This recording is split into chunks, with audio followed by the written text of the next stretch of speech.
Rebonjour Anissé Mbida qui est avec nous à Rouen, ici ce matin en direct. Anissé, pour expliquer aussi, parce qu'on attend des réponses finalement après cet incendie de l'usine Lubrizol, pour expliquer et puis anticiper, grâce à vous Anissé, l'innovation. Quelles peuvent être les solutions d'ordre technique en cas d'accident comme celui qu'on vient de connaître? Malheureusement aujourd'hui, pour l'essentiel, les solutions tournent autour de la prévention avant que l'accident ait lieu.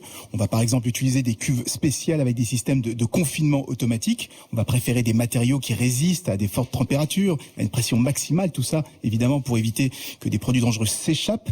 Enfin, on va renforcer la sécurité du site en cas d'attaque terroriste par exemple. Et après l'accident, à part un plan d'urgence?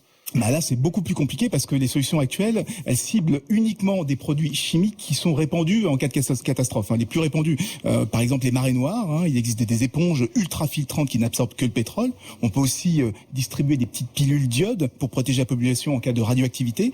On sait aussi filtrer certains polluants classiques dans l'eau. Mais pour la plupart des sites industriels, on a plutôt des cocktails chimiques. C'est des cocktails chimiques auxquels on a affaire. Donc on peut plus finement prévoir contre quelles substances on va devoir lutter. Même chose quand il y a des suies qui s'accumulent sur les sols. Alors du coup on se contente de confiner certaines zones, d'évacuer la population, d'interdire des produits agricoles, et malheureusement on n'a pas d'autre choix que de laisser ces substances se diluer naturellement dans les sols et dans les eaux, d'où l'intérêt de la prévention, du classement Seveso, pour éviter par exemple de construire trop près de ces usines. Et ce sera une question, celle-là j'insiste, pour Yvon Robert, le maire socialiste de Rouen, qui sera mon invité à 7h40 pour l'effet cocktail aussi. Vous avez raison de le souligner, plus de 5000 tonnes de produits chimiques, des produits chimiques différents qui ne sont pas faits pour être brûlés. Je poserai cette question des effets et de l'effet cocktail, du mélange de ces produits, à Frédéric Poitou, qui est expert judiciaire, chimie, pollution. Il sera dans le journal de 8h en direct sur Europe 1 ce matin. Merci Anissé.